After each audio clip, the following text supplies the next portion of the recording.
throw. Goalkeeper's come, hasn't got there. Harry Kewell, and then poked home by Tim Cahill. Australia have done it. 6 minutes to go, and it's a landmark moment for Australian football. Tim Cahill has scored the nation's first ever World Cup Finals goal. You're listening to FNR, Football Nation Radio. Since 1998, Lanco Group has been providing superior civil engineering solutions and advice to developers, local government and service authorities across Australia. Lanco Group is known for delivering sustainable, efficient solutions. By working closely with clients, Lanco Group is able to meet the complex infrastructure requirements for residential, commercial and industrial developments on time, on budget. Find out more at lancogroup.com.au. Lanco Group, your business partner for engineering solutions. Western United, can they find something here? Big chance, Barissa! He's done it again! And it's a goal! Unbelievable! What about this? Dylan Farias, his first touch of the game. Sanchez! Western United do claim the 3 points. And Diamante again! Oh, he's done it! Twice! He's chipped a keeper! Presented by Simmons. It's the Green Room on FNR, Football Nation Radio.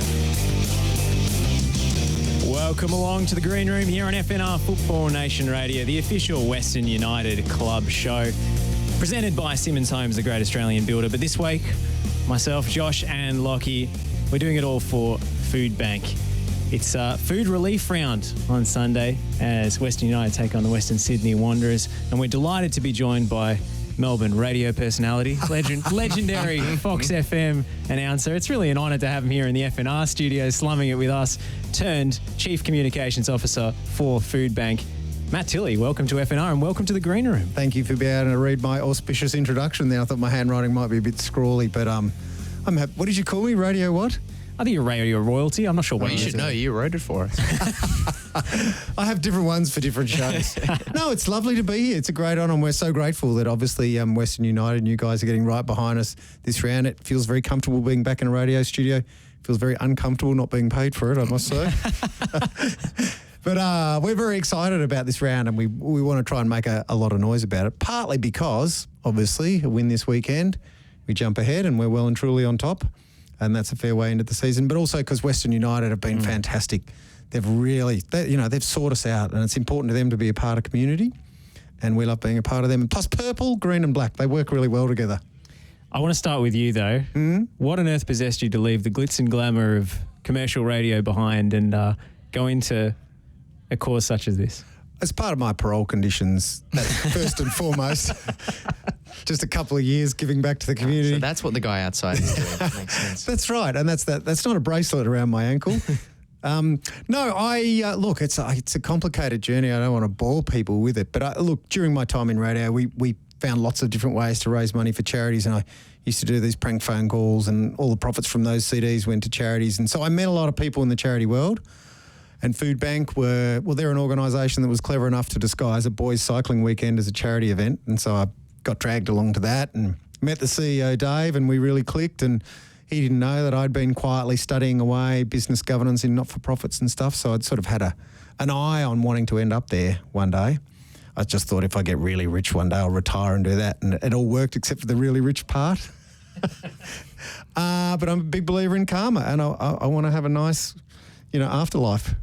It's but it's an incredible organisation. I mean, you go in there, and it's in Yarraville. It's just under the Westgate Bridge, and most people think, it'll just be a little warehouse with a roller door. It's like 2 or 3 Bunnings stores big, our warehouse. It's enormous, and B-double trucks roll through all day, every day, dropping food off, collecting it, delivering it to 550 charities, from Mildura to Mallacoota.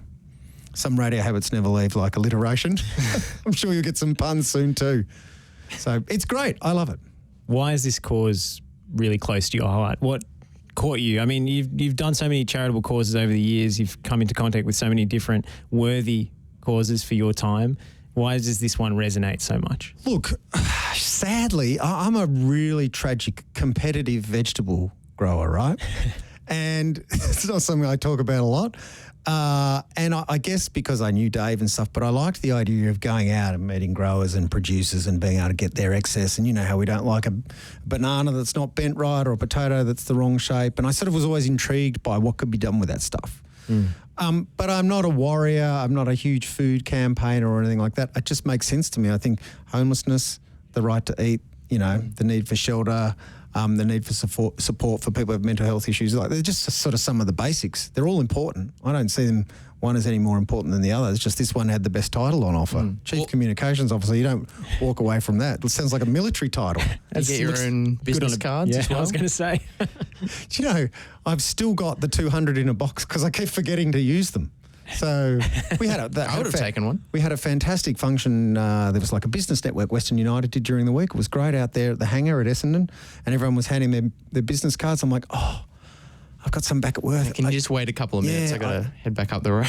Yeah, I usually get them to get bits of steak out of my teeth, but I guess this is what you really use them for, right? Well, other than the business cards, how has the experience of being involved with the charity been over the last few years? Because it feels like, you know, present events taken into account, never really been a more important time for this charity to be doing the work that it does. You're right, but it's also created great opportunity. And that's when I started there. Dave pulled me aside. He said, mate, I think this thing's going to be pretty big. We might even have to wear masks. Maybe. And he said, I think that will be an opportunity for us. He actually quoted Winston Churchill, who said, never waste a good crisis if you can make change.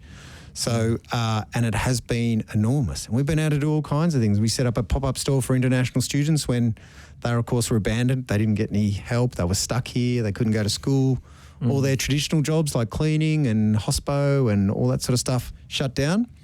And we had, in the end, it was just started as an idea at a little shop in Latrobe. So we had 60,000 students through. So we wouldn't be able to try new things like that. And so that's a plan we're going to roll out across Victoria now. We wouldn't be able to try that if it wasn't for COVID and there wasn't that sense of urgency. And the community has been amazing. The support's been phenomenal.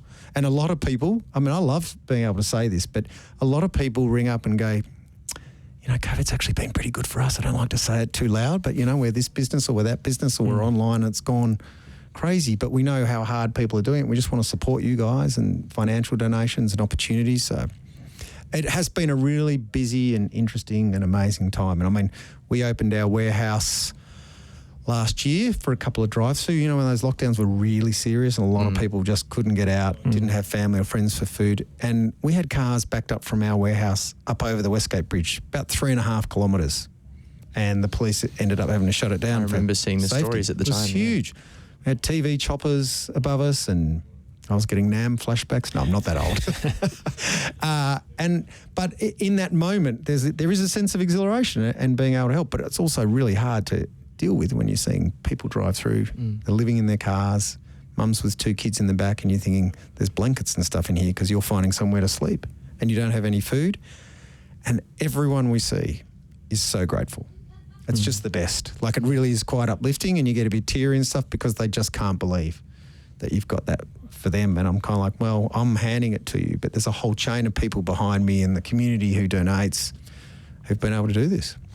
Well, I think it's amazing how generous people can be once they're made aware of the scale of the problem. Yep. And I noticed you brought in a very pretty infographic there. So why don't you rattle off some stats? Only because I had it printed and I've got to justify the cost.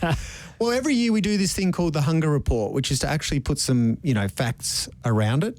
And, you know, it's been extraordinary. COVID has just really blasted everything off the radar. And we saw early on in COVID, like, the number of people requiring food relief went up by about 47%, right? So that's enormous. At the same time, a lot of charities were closing because of lockdowns and COVID restrictions, and a lot of their volunteers are elderly, so they just seeped away and holed up in their houses. So it was really a critical time. But I think the thing that really hit home was, so 31% of the people who were reaching out during COVID had never had to ask for food before. And some of them were saying, we used to donate to you guys just a couple of years ago. Yeah. We never thought we'd be at your doorstep. And we used to hear that a lot. And we even, so now on the latest Hunger Report, we're feeding around, I'm going to read the stat here, 296,800 people a month. A month? Yes. I was expecting a year at the end of that sentence. No. And that's not every day, but that's how many people are accessing us each month. Sometimes 296 and 802, sometimes 798. We round it out. But it is, they're phenomenal numbers. And when our school breakfast program goes into 1,000 of the 1,500 government schools. So 2/3 of them have kids who have, on other days and before our program arrived, been told by parents, if you're hungry, eat a tissue or something that'll stop your tummy rumbling. How's that for heartbreaking? And then you think, no wonder kids act up in class and people throw things around like ADD and coming from bad families. They're just hungry. You know how you can't concentrate when you're hangry. So to have things like that we can turn around where they get fresh fruit and cereal and milk all grown and produced in Victoria, that's fantastic to know. But not many people know about it. Yeah. I mean, and to go back to what you said earlier about how certain people coming to Foodbank in need of support in the past couple of years have been people previously who donated. It's not necessarily, and I'll admit myself to being guilty of this, that sometimes in Australia it's not necessarily, shortage of food is not always something that you think about. And 1 in 6 adult Australians being, not having adequate levels is the figure that I read is astounding. It's astounding, and what we found in COVID is like mental illness and depression. Hunger now, or I don't like using the word hunger because we tend to think about how we feel at 3 o'clock or what happens in Africa, but the need for food relief or families doing it tough or who can't feed their kids, it's indiscriminate now because, if your business shuts down for 3 months, and you just run a restaurant and you're going, all right, it's the cash flow. And if you can't buy food, you can't buy food. And everybody saw what happened with the panic buying. Just for a minute there, we're all like, there's no pasta on the shelves here. What are we going to eat? And I think a lot of people have responded emotionally and gone, okay, I get it now. I just didn't know there was that many people who are like that day to day, month to month. It's amazing when, you've been insulated from that all your life and then the panic suddenly sets in. And it's something that's still going on now, even as we come towards this phase where we feel certain people feel more comfortable about everything. There are still those sort of shortages on everyday 100%. items. So this year's been a real challenge for us because of the different type of lockdowns and isolation with Omicron. Farmers don't want to pull stuff out of the ground because there's no drivers to deliver it to the supermarket. So for the first time ever this year, we were spending over $20,000 a week on fresh fruit and veg ourselves, which we can get about $90,000 worth just through our connections and because we don't take the premium stuff the supermarkets do. We've never had to do that. It's always been donated down the chain, but there was just nothing left. It just wasn't coming from the farms. There were no drivers. There was no people at distribution centres. And so we're like, okay, we're in the game now too. Where does Western United come into all this and the recovery of the West and Melbourne as a whole? Well, we're hoping that they finish last, have to sell their grounds and we can grow some corn and stuff on the soccer field. That's the long play. No, they've come to us because I think they are so grounded in community and because we're out west, so are they. But they also have bigger feelings and grander plans, and I really like it. It's a franchise that's grown from the ground up. It just hasn't been handed to someone rich as a plaything. And they are 100%. We're really impressed and really proud to be a part of this organisation because they get in and they get involved. We've got the game this weekend and we're not just on the scoreboard with a website. There's heaps going on. The players are involved. We had our big new double-length piano accordion style bus, mini mobile supermarket out the ground. Well, I wanted to ask about that because, we've seen the buy-in from the players. We've got, a number of ambassadors, Ryan Scott, Leo Lacroix and Alyssa Dall'Oste, who will be joining us later. But we saw some photos of them in and around this bus. I need to know more because we know about the big warehouses, the B-doubles. But apparently this bus, the Foodbank bus, is a sight to behold. This is my Keanu Reeves fantasy. Well, it just goes to show you how companies thought differently during COVID. And the story of these, we've got 2 of them now, and they're called articulated buses. You would have seen them with the piano accordion bit in the middle. And I've ridden them even. Yeah, and they're the ones that sort of go half over roundabouts because they're just so big and elongated. So Skybus, of course, didn't have many travellers to pick up during COVID. Apart from taking people to the quarantine hotels, not many drivers volunteering for that shift. And we had always had the idea of a bus, and I happen to know that, the CEO of Skybus, one of them, Mike Seward's, massive soccer man, big Liverpool man.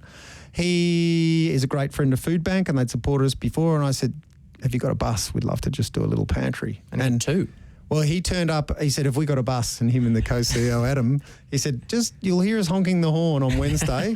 Open your roller door." And we walked outside and it was this thing. It just kept going. It was like stretched out onto the road. And they're like, "We've got another one." And so the engineering firm Volgan fitted it out, put shelves in, fridges, freezers, generators, and it's massive. It's literally a supermarket on wheels. So how can people get involved if they're coming down to the game on Sunday? I understand there's kicks at the crossbar going on for people who donate. I think there's a little bit going on at half time. That's what I've heard. I'll be up, hobnobbing at the chairman's president's function. We'll be auctioning stuff there, of course, trying to squeeze the corporate dollar. But, people can come along, they can get a sense of what we do. And, I mean, really for us, it's about donations. I know that sounds rude, but here's the thing. Here's what I can promise you. Every dollar donated, 2 meals created. So you donate $50, that's 100 meals. That's a couple of families being fed for a week. That's a pretty good feeling. So you can accomplish that via the supply chains you have access to and the kind of economy of scale that you're dealing with. Right. By the time, obviously, we need to distribute it and pack it and sort it out and stuff, but balancing up the stuff that comes for free with the costs that we incur, even just like electricity and all those sort of things we have to pay for, that's our metric. And we've squared it away and we reckon it's pretty good. So financial donations are the best and most direct way you can help. If you want to come and volunteer, you can jump on our website, foodbank.org.au. You don't have to just hand cash. We find now lots of people go, you know what, for my bar mitzvah, don't buy me any presents, donate to Foodbank. There's a million things you can do. People are a lot smarter than me. They know how to make money. Well, we hope you get plenty of exposure on the weekend. But the greatest coup, I think, was pre-show when you turned myself and Lockie into walking billboards. Yeah, you've got the tattoos on there, boys. Shall we reveal them to the cameras? I've got exposing a little bit too much of my own flesh here, but this is going to look bad when I go to get my booster and they just hit the big advertisement for Foodbank. Oh, That'd be a good thing, great. actually. I think you've got better arms than me. I got like spaghetti arms, so they don't really count. But we were hoping some of the players would have them on, but most of them have already got stuff. It's already been rented out. Yeah, I don't think there's any free space available on Alessandro Diamanti anymore. No, so unless they wear it on their forehead, but then I don't know, that might affect headers, I reckon. I offered Lucy beforehand to put it on my noggin, but she said no. No interest. Oh, well, I can't help you guys. And they only last a couple of days. Well, everyone get along to the match on Sunday and get along to the website, foodbank.org.au. That's the one. Yeah, that's the one. Thank you. Thank you for having us and thank you for getting behind us. We really appreciate it. Thank you for coming in and joining us. Pleasure, lads. See ya. Matt Tilley, Foodbank, get on it. It's the food relief round this weekend for Western United. We're going to have Chris Pehlivanis and Alyssa Dall'Oste on interview after the break. A double bill coming up, so don't you dare go anywhere. Since 1998, Lanco Group has been providing superior civil engineering solutions and advice to developers, local government and service authorities across Australia. Lanco Group is known for delivering sustainable, efficient solutions.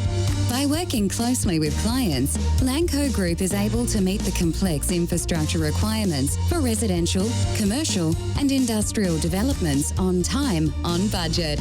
Find out more at lancogroup.com.au. Lanco Group, your business partner for engineering solutions. Are you looking to change your destiny in life? Be your own boss? Start your own business? If you are, you need people who understand your needs and are committed to helping you make it happen. At DKP & Co Chartered Accountants, we are more than just accountants. We are business advisors, taxation consultants, and strategists that specialise in setting up businesses.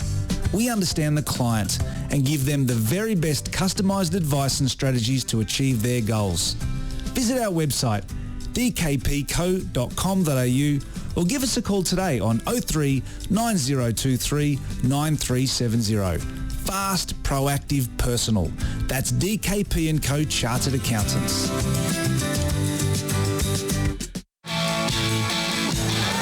Long throw, goalkeeper's come, hasn't got there. Harry Kewell, and then poked home by Tim Cahill. Australia have done it.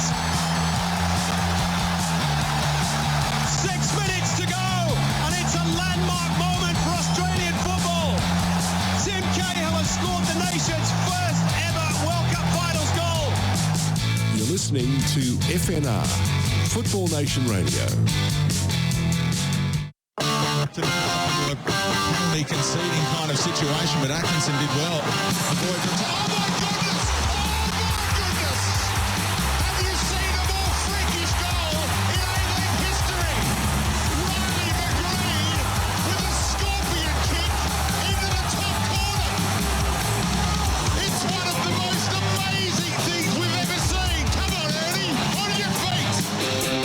listening to FNR, Football Nation Radio.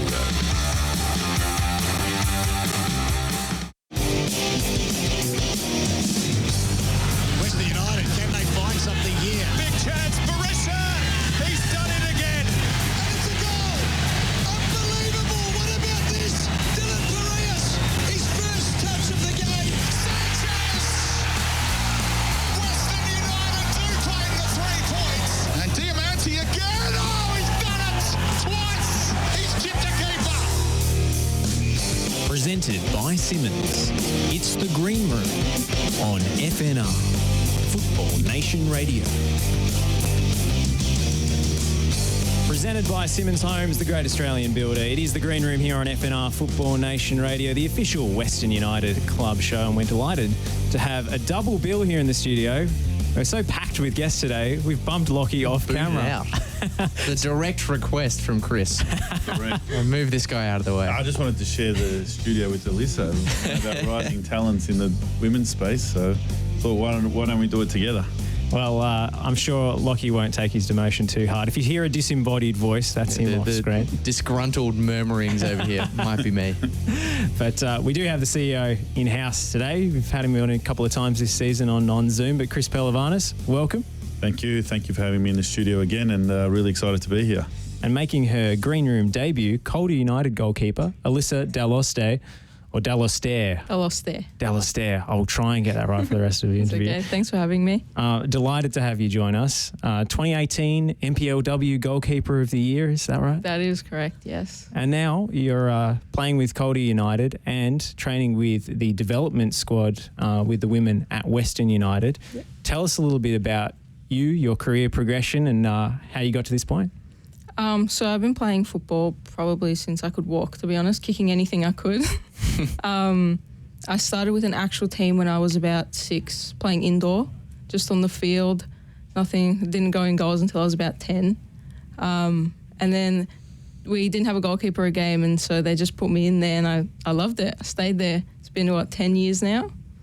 It's funny how goalkeepers sort of fall into it sometimes. You just get thrown in there, and you're like, if you like it, you like it. If not... They say you have to be a little bit crazy. Is that true? I've heard that too. Is it true though with you? Only when the mics are off. Yeah, not on camera. I don't know about crazy, but I think you have to be a little bit fearless to want to get yourself in the way of flying projectiles. Yeah, 100%. What do you enjoy about goalkeeping? Can you distill it down as to what the joy is in the position? I like this. It's very high stress. I know that sounds a bit crazy, so that probably... I think Chris is right. She's nuts. Go on. But yeah, the high pressure, and I don't know, you just have to know if you like it or not. There's not really anything to it. So you were at Box Hill, you went to Calder. It's sort of like being signed by Manchester United or something in MPLW terms. They're the dominant side.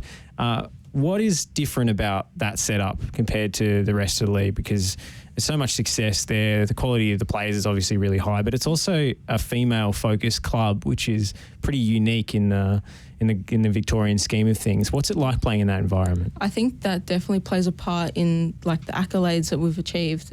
Playing for a club that isn't female-focused, the support that we get from Calder and the committee and the coaches is second to none. I haven't experienced that anywhere else. So I think that, Has that helped your development, playing in that environment where everything's geared towards the women, all the coaching, all the support, everyone's focused on the women's team and their results and their development? Yeah, 100%. There's been stages where I've played at clubs and had to fight for pitch space or club space or even physio sometimes. So even just not having that just keeps the spirits high.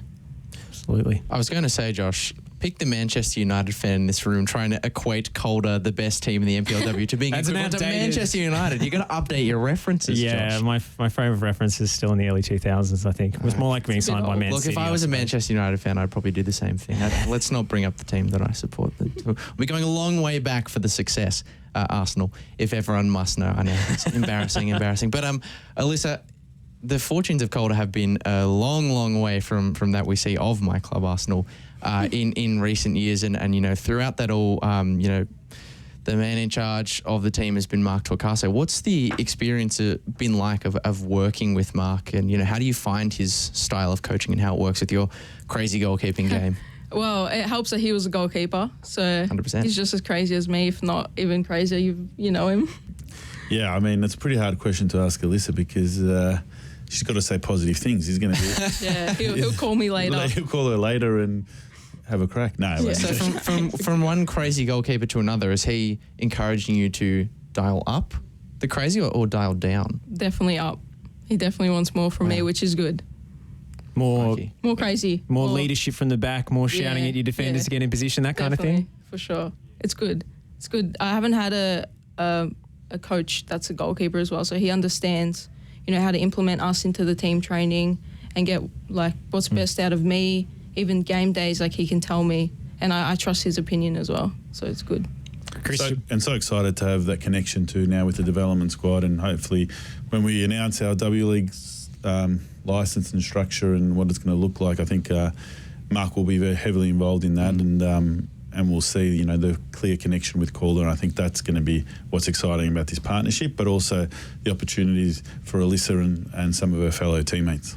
What's that looked like so far, coming into Western United with the development squad on the road, of course, to having an A-League women's team? How has that experience been? How has it helped you? It's been great. Coming into a professional environment, so to speak, it's good for the girls to experience that. It's a nice stepping stone to what's to come at the end of the year. I think instead of being just thrown in the deep end of the level of NPL compared to A-League women, I think it's good for the girls to experience. And you've played with a number of players who do play A-League women's in the off-season, so you know what the level is, you know what that's going to take. Where do you see your game improving to make that step up? Are you ready? I think I'm ready, yeah. I think I've been ready for a few years. Haven't had the opportunity, but everything happens for a reason. Hopefully at the end of this year, it all goes smooth sailing and we get there. Chris, tell me more about the women's development squad and what Western United are trying to achieve here. Well, I was just listening to Alyssa, and how good is it to the ability for us to give more girls an opportunity to play at the elite level? I mean, you just hear that, and for all the people ever doubting if Western or any other team wants to enter the A-League women's competition, I think giving people like Alyssa and her fellow teammates an opportunity is what we do it for, and I'm super excited to see these girls get their crack. I've got to meet some of these girls, and now they're in our development squad. We've had the opportunity to go to Tassie, playing Ballarat with these girls, and I can see that they're ready, and not only they're ready, they're going to embrace this challenge, and with a little bit of experience that will be toppled into this team, I think we're going to have a really good team on our hands, and a team that will be very competitive. And I know Alyssa's ready, and I know she knows she's ready. They just need opportunities, and it's like a lot of young athletes. They just need opportunities to have a go, and that's what we're going to do next year. And I can't wait to see our girls run out onto the pitch for the first time. I think we'll all be there, and we'll be super excited. Well, without revealing too much, you can only assume that the squad that you put out for next season is going to be based on this Calder squad that you've been working with. How much will that, I'll ask this both of you, how much will that continuity help hit the ground running with the program? Well, for me, that was one of the big selling points for women's football, A-League women's football, is the ability to have that continuity.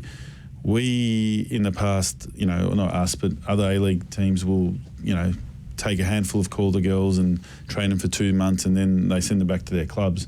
Now we have a real opportunity to work with these girls for 12 months. So what that means is hopefully they'll improve the development, and then they'll be listening to a similar voice, playing the similar style, and they'll continue to improve. And that's what we're excited about. So we believe the majority of the team that will take part in our inaugural team will come through Calder, but the opportunities to bring as well talent from other areas. But we will really want to focus on Calder and girls from the west of Melbourne.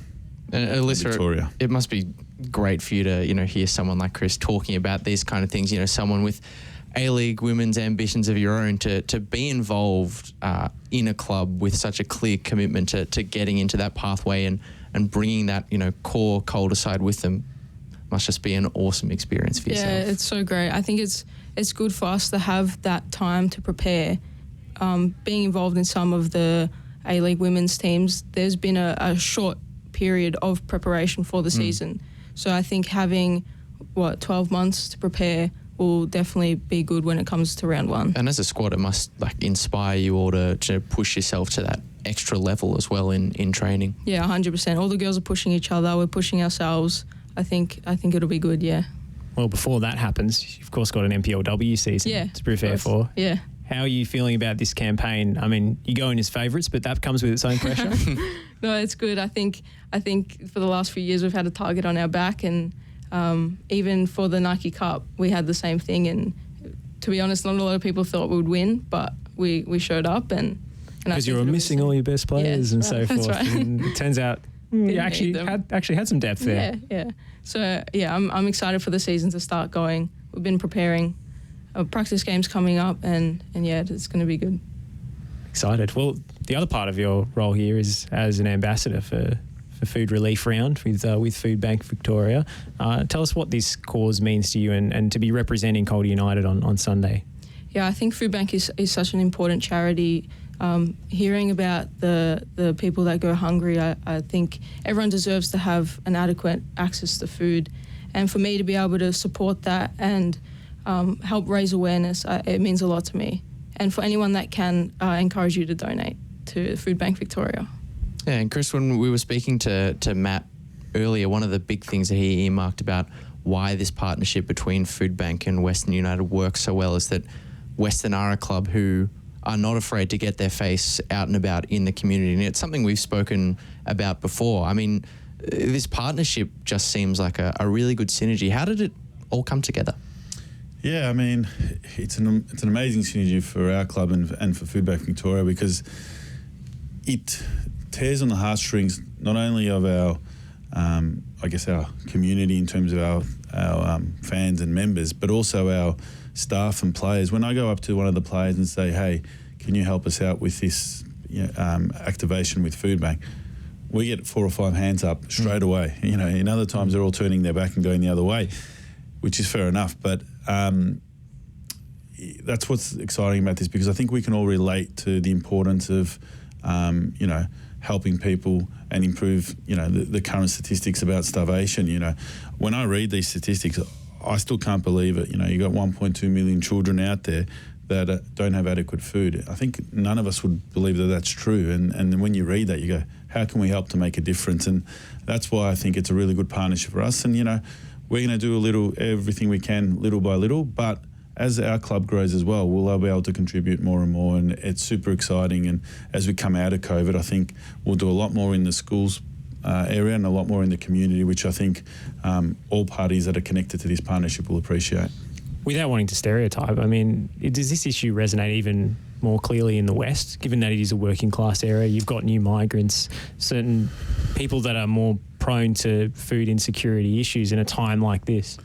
Yeah, potentially. Look, I don't know the ins and outs of which areas, but you'd assume that there'd be people in the West that are struggling as well. So for us, that's also important to focus on those areas. But I think it's a charity that we want to help.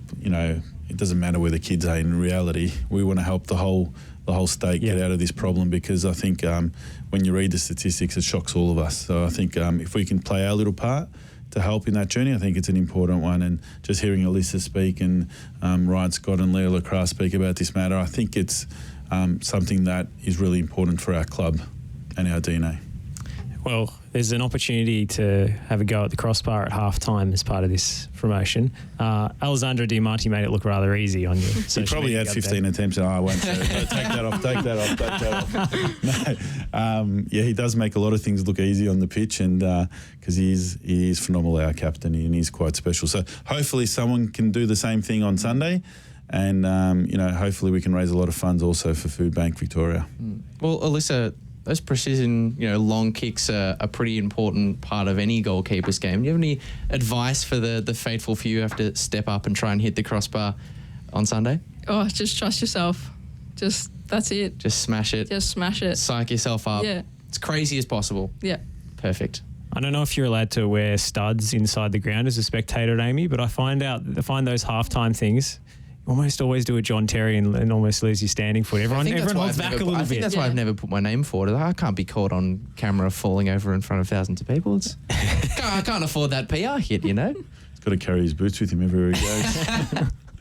Well, I mean, Lockie's... Do you want me to go get him? No. Lockie's actually got the Western United gear on today, so I think he's still waiting for a call-up. If there's an injury crisis... Need to stay firm on the ground is what I need. For the men's first team coming into this game, so it's a big game as well. It's not all about the charity stuff. There's also points on the line and a title challenge to maintain. Yeah, I mean, another 3 points on the line. I think the team's doing really well up to this point, but now it's important about consolidating this and going to the next level. So the next month is really important for us. I think the team's in a really good place mentally, physically as well. I think we've come out of the COVID period and embraced the challenges of COVID, and I think a lot of credit should be given to all the football department staff. John Aloisi as a leader, I think, has made an amazing difference to the club and has been phenomenal for our culture and resetting the club, in particular from where we came from last season. Alyssa, watching this team, you must be impressed with the defensive discipline on display and the goalkeeping as well. Jamie Young absolutely smashing it. So many clean sheets. It's unbelievable. I know. It's crazy. It's good. It's good for us to look up to that. Yeah. Hopefully lead by example. Are there any little tidbits that you've picked up on this season from Jamie Young? He's one that doesn't hold back when he's speaking to his defenders. That's probably the most. Just that, yeah. I feel like you've got some very particular influences around you, like very vocal Jamie Young, Mark Torcaso, a goalkeeper in the past. Like you've definitely got some people encouraging you to be as wild as possible. Do you have any idols, goalkeeping idols in the women's or men's game growing up? Buffon. Yeah, okay. Yeah. Fair enough. He's quite good, isn't he? Yeah. He's pretty good. He's all right. He's all right. I mean, but he has whole rituals and things. I think he wrote a ode to the goalposts or something when he retired for the first time before he came back. Before he came back. Do you have superstitions and things like that before the game? I do, yeah. I have to put my left glove on first and I have to touch the crossbar before the game. Is there any history behind that? Is there a reason or just one thing you decided to do? And I had a really good game. Yeah. And then usually is the way. I just figured I have to do it. It's just to show off the wingspan, really. Just to show the opposition players they can't chip you. Scare them. Well, both of you, thank you so much for joining us here in the FNR studio. Have fun on Sunday. Raise money for a good cause. We'll be cheering on West United. And we're going to hear from assistant coach Hayden Fox after the break, who we had a chance to speak to last week. He's got some tales of his playing career to share, including coming up against the likes of Thierry Henry, your beloved Thierry Henry, Lockie. Yeah, well, it feels like a long time ago now, but yeah, still holds a special place in there. Gianfranco Zola playing for Harry Redknapp. Yeah, he holds a less special place in my heart, to be frank with you, Gianfranco Zola. So you're going to hear our chat with Hayden Fox on the other side of this break and get to know the assistant coach a little better. He's got some great stories. So stick around for that here on The Green Room, presented by Simmons. Are you looking to change your destiny in life? Be your own boss? Start your own business? If you are, you need people who understand your needs and are committed to helping you make it happen. At DKP & Co Chartered Accountants, we are more than just accountants. We are business advisors, taxation consultants, and strategists that specialise in setting up businesses. We understand the client and give them the very best customised advice and strategies to achieve their goals. Visit our website dkpco.com.au or give us a call today on 03 9023 9370. Fast, proactive, personal. That's DKP & Co Chartered Accountants. Since 1998, Lanco Group has been providing superior civil engineering solutions and advice to developers, local government and service authorities across Australia. Lanco Group is known for delivering sustainable, efficient solutions. By working closely with clients, Lanco Group is able to meet the complex infrastructure requirements for residential, commercial and industrial developments on time, on budget. Find out more at lancogroup.com.au. Lanco Group, your business partner for engineering solutions. Ronaldinho gathers speed, past Ramos. Elguera comes to meet him. He goes past Elguera. Ronaldinho at his very best. Unstoppable. You're listening to FNR, Football Nation Radio. Since 1998, Lanco Group has been providing superior civil engineering solutions and advice to developers, local government and service authorities across Australia. Lanco Group is known for delivering sustainable, efficient solutions. By working closely with clients, Lanco Group is able to meet the complex infrastructure requirements for residential, commercial and industrial developments on time, on budget. Find out more at lancogroup.com.au. Lanco Group, your business partner for engineering solutions. Are you looking to change your destiny in life? Be your own boss? Start your own business? If you are, you need people who understand your needs and are committed to helping you make it happen. At DKP & Co Chartered Accountants, we are more than just accountants. We are business advisors, taxation consultants and strategists that specialise in setting up businesses. We understand the client and give them the very best customised advice and strategies to achieve their goals. Visit our website dkpco.com.au or give us a call today on 03 9023 9370. Fast, proactive, personal. That's DKP & Co Chartered Accountants.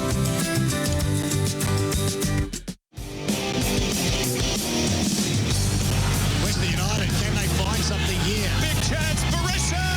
He's done it again! And it's a goal! Unbelievable! What about this? Dylan Barrios, his first touch of the game. Sanchez!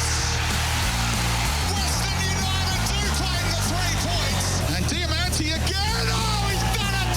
Twice! He's chipped a keeper! Presented by Simmons.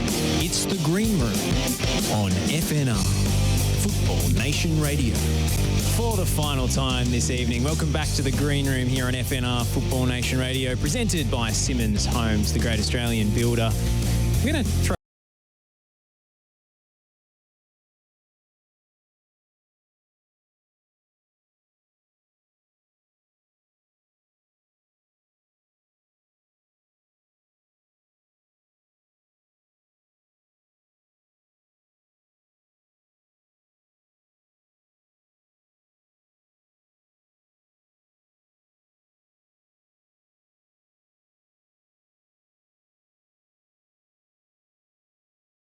our chat with Hayden Fox. Nick mentioned your playing career there, and I have to bring this up because he's one of the great characters in world football. As you played for Harry Redknapp at not one but 2 clubs. He left West Ham and then he took you with him, right? So tell us a little bit about working with Harry Redknapp and what that experience was like in the Premier League. Yeah, Harry was good. Harry had this unbelievable man management skill. He was incredible. He was able to bring players that other teams didn't want or were wanting to get rid of, and able to put together a team that complemented each other.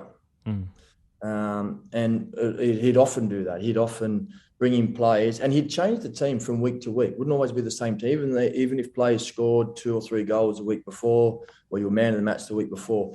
He always put together his team who he thought could win the next game. He was a bubbly character. He's from obviously the east of London. He knew his football. He knew his football very well. He was a pleasure to work for. As it showed, once I left the UK, he went on to coach Tottenham in the Champions League, and at one point he was touted to be the England national manager. There was always many exciting times, funny times, and don't you worry when you didn't perform or things weren't going quite right. He would let you know, but in the right way. Is there a particular line of his that sticks with you to this day? Anything that comes to mind that's broadcastable?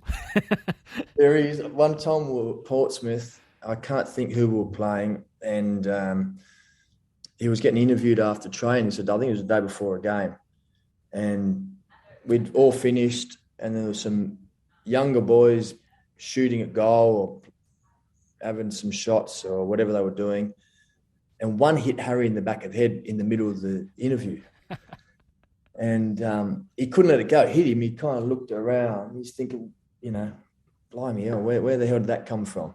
Anyway, so the reporter asked him the question again. But you could see he was frazzled, and he just couldn't let it go. And he got through halfway through answering the question again, and he turned around and he said, "Who kicked that bloody ball?" And someone said, "Oh, it was so and so." He said, "Yeah, well, now I wonder he's in the effing reserves." The goal was that way, not at my head.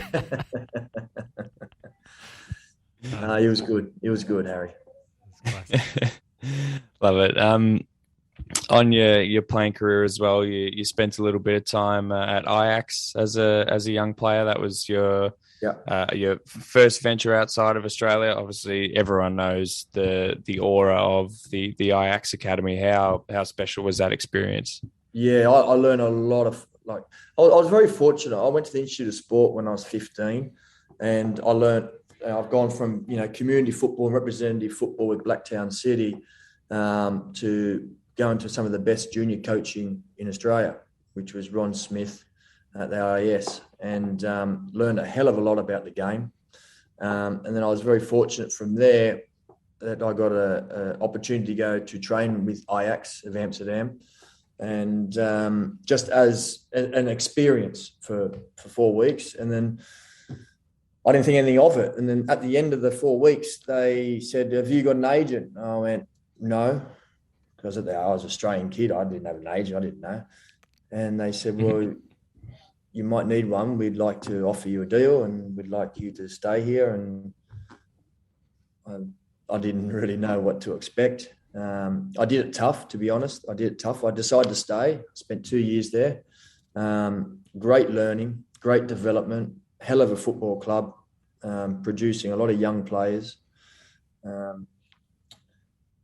But I was homesick, that's for sure. I was homesick. The first 6 months were probably the toughest of my life. I wanted to go back. I wanted to go back to Australia where it was going to be comfortable and easy.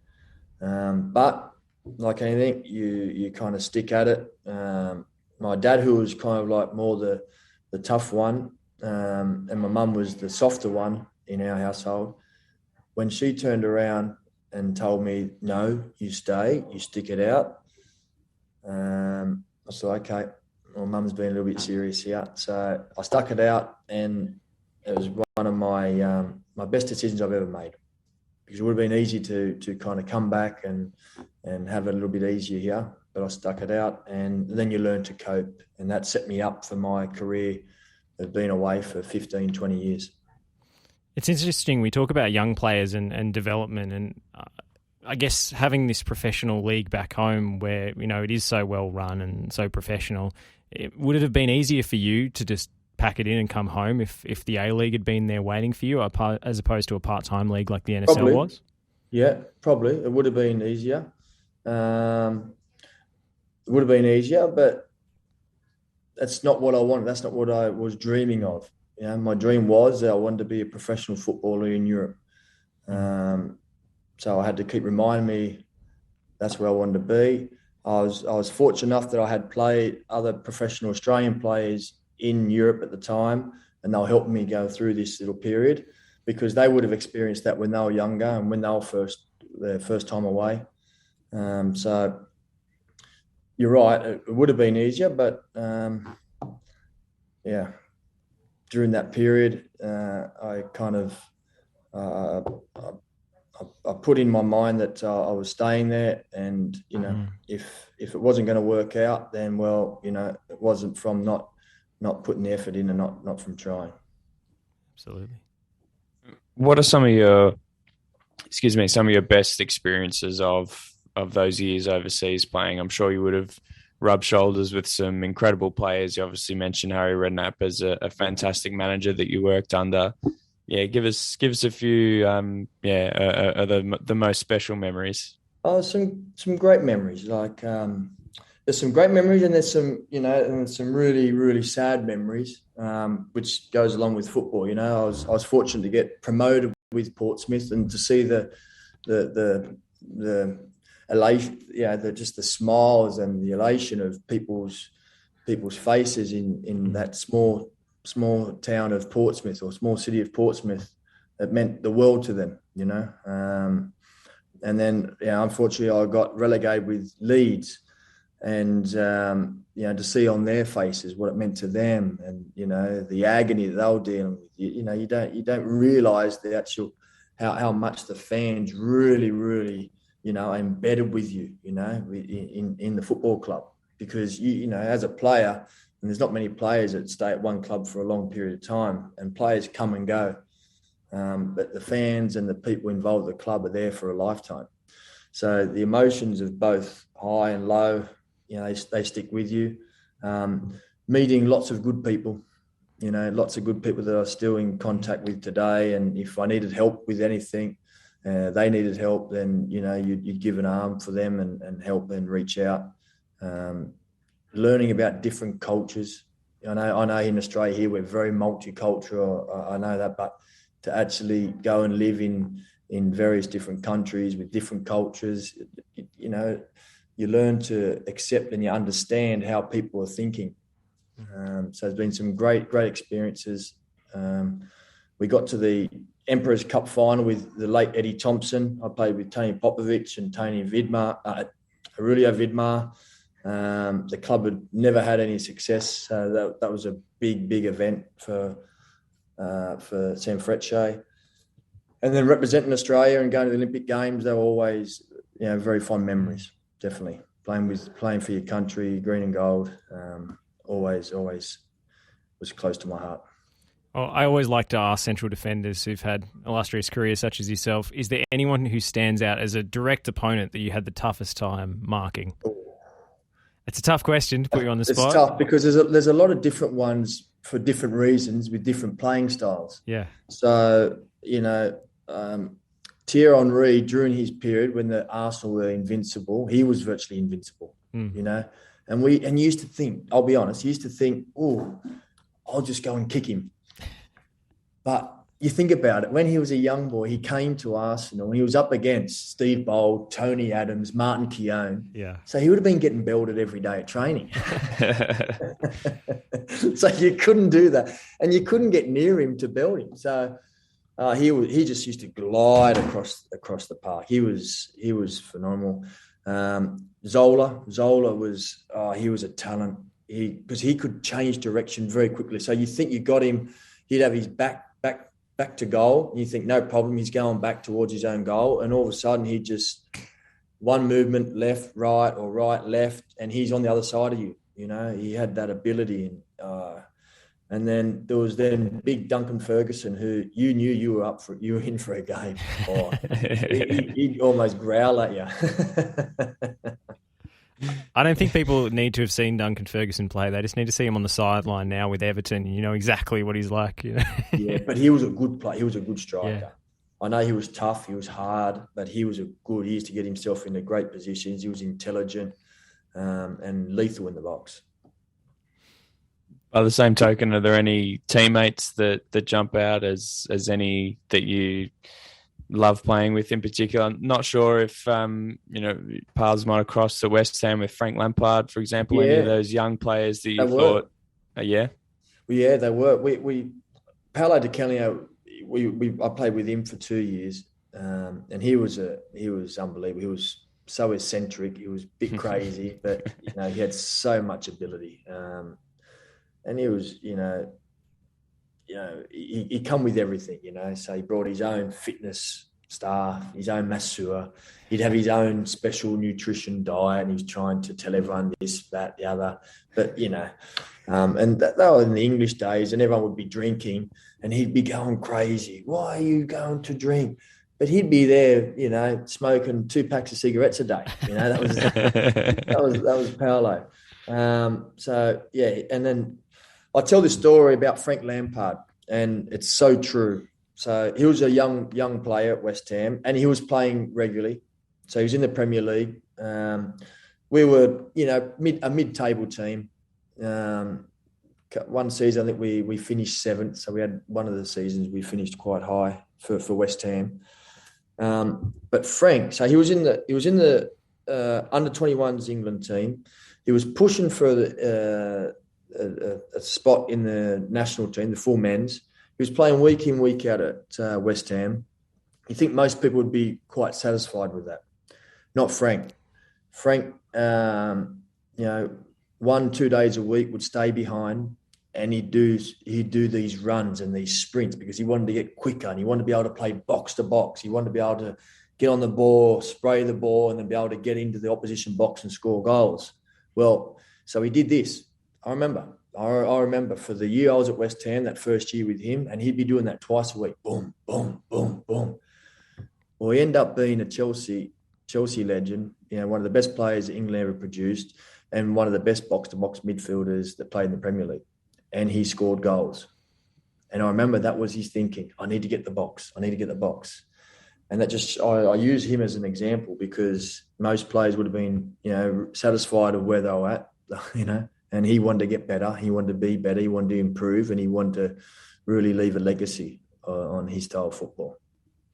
There was a great clip that went around recently, which was, I think it was Harry Redknapp, who of course has got family relation to, presenting him at this press conference at West Ham. And one of the journalists has a go at Harry and says, "Why'd you let all these, better midfielders go, and signing Frank, he's overhyped or whatever." And he got super defensive and said, "No, you know what? I didn't want to say this in front of him, but he is going straight to the very top." And I guess Harry Redknapp knew from the word go, right? Yeah, there you go. Wouldn't be surprised. Yeah, it's you just know, he had that mentality that he wanted to keep getting better. He came from a very good footballing family, mind you. But that's only one thing, having the talent, but to have the dedication, the mentality, that's another thing that separates the top players from the rest.